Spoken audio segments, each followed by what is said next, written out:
October 20th, 2004, Game 7 of the American League Championship Series. With an astounding 3 wins in a row, the Red Sox had tied the series with the Yankees at 3 apiece and were 1 win away from the World Series. Could they pull off the greatest upset the sports world had ever seen? The answer was a resounding yes. A 2-run home run in the first by David Ortiz started the offensive barrage by the Red Sox.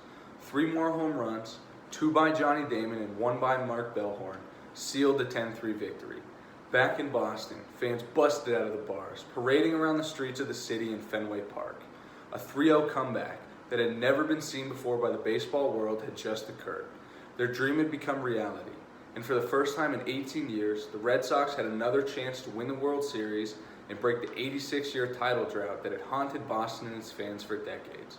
How could a team who had no chance of coming back from a seemingly impossible deficit find a way to win when just 4 days earlier they were on the brink of defeat? I've always loved the game of baseball since I was little, but something about this series has always stood out to me. The big moments and the magic of the comeback are what every baseball player wishes they were a part of, and I'm no different.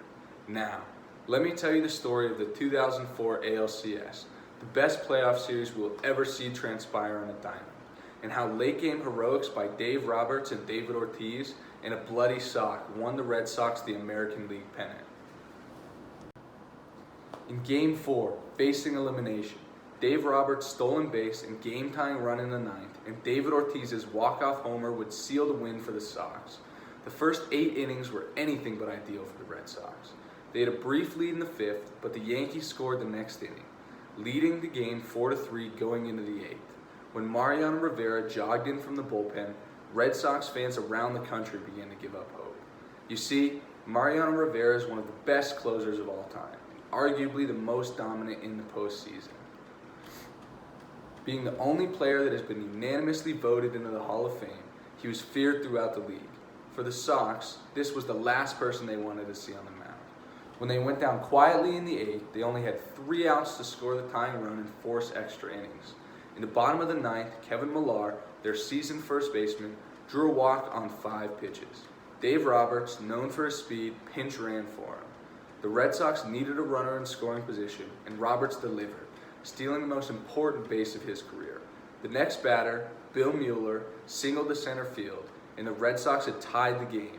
Mariano Rivera had blown his first save of the postseason, something he rarely ever did. The game went into the 12th inning, and with no outs and a runner on first, David Ortiz stepped up to the plate. He hit a walk-off home run to right field, and the Sox would live to see another day. Moving on, in Game 5, David Ortiz's late-game heroics once again propelled the Sox to another elimination game, despite Pedro Martinez's poor performance. In the past, Martinez struggled against the Yankees, so much so that in a post-game interview a month earlier he said, "I just have to tip my cap and call the Yankees my daddy." This gave Yankees fans an opportunity to terrorize Pedro, which they did whenever he pitched, chanting, "Who's your daddy?" While the game was in Boston, Pedro Martinez's woes against the Yankees continued. The Red Sox jumped to an early lead, but Derek Jeter hit a 3-run double in the 6th, and the Sox once again had their backs to the wall. In the 8th, David Ortiz homered once again to cut the Yankees' lead to 1. Mariano Rivera came in to pitch the rest of the 8th, and, like the night before, Millar walked and Roberts pinch ran. It was a mirror of what had happened the previous night, but could the Red Sox tie the game? The answer was yes. Dave Roberts made it to third and scored on a sac fly to center. According to Baseball Reference, Rivera had blown 2 saves in the postseason for the first time in his decorated career.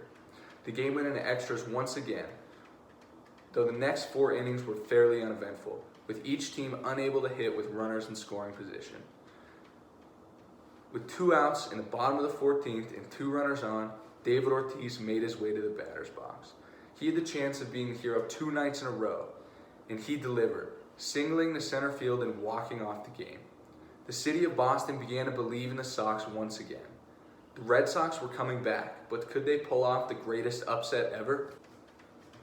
In Game 6, Curt Schilling, the number 2 pitcher for the Red Sox, pushed through his ankle injury, the infamous bloody sock, and dominated the Yankees, carrying the Sox to a 4-2 victory and giving them a chance at history.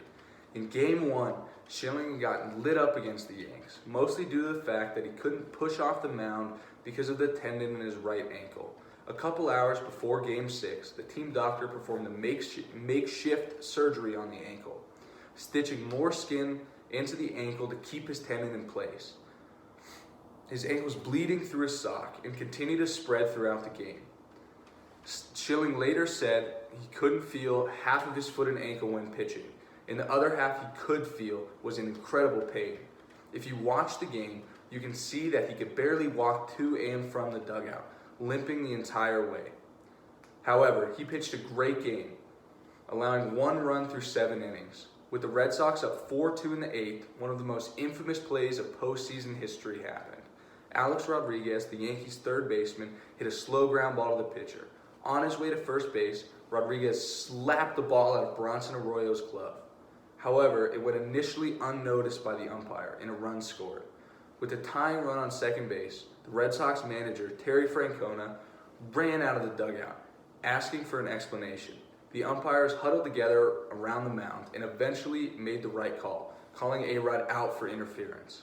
Brennan O'Toole, the writer of the Over the Monster article in Game 6, said, "The umps got it right. The universe wasn't out to screw the Red Sox. Maybe we have a chance here." Beer bottles rained down from the Yankees fans, and the game was temporarily halted. When the game continued, the Yankees failed to recover. The Red Sox had won Game 6 thanks to an incredible pitching performance by Curt Schilling. Now, Game 7 really wasn't much of a game. The Red Sox kept their momentum and beat up the Yankees pitchers, winning the game 10-3. While the last game wasn't as exciting as the ones before it, the Red Sox had shocked the world and finally beaten the dreaded Yankees to get to the World Series. After this resounding win in Game 7, and an impossible feat accomplished, the Red Sox headed to the World Series, where they would sweep the St. Louis Cardinals. After 86 years, they had finally ended the curse that had plagued them for so long. Ever since trading Babe Ruth to their longtime rivals, the Yankees, they hadn't won a championship. Finally, the dream had come true, and in such dramatic fashion. They pulled off the greatest comeback ever against the winningest team in baseball history, not to mention their hated rivals. I'm not a Red Sox fan, but the magic of that series and the grit and belief it took for a team to win these 4 straight games is unmatched. If it hadn't been for numerous players stepping up in the biggest moments of their career, the Red Sox would have watched the World Series from their living room and looked on as the hated Yankees played in yet another championship. The 2004 Red Sox pulled off the impossible and will go down in the history books for their performance in the 2004 American League Championship Series.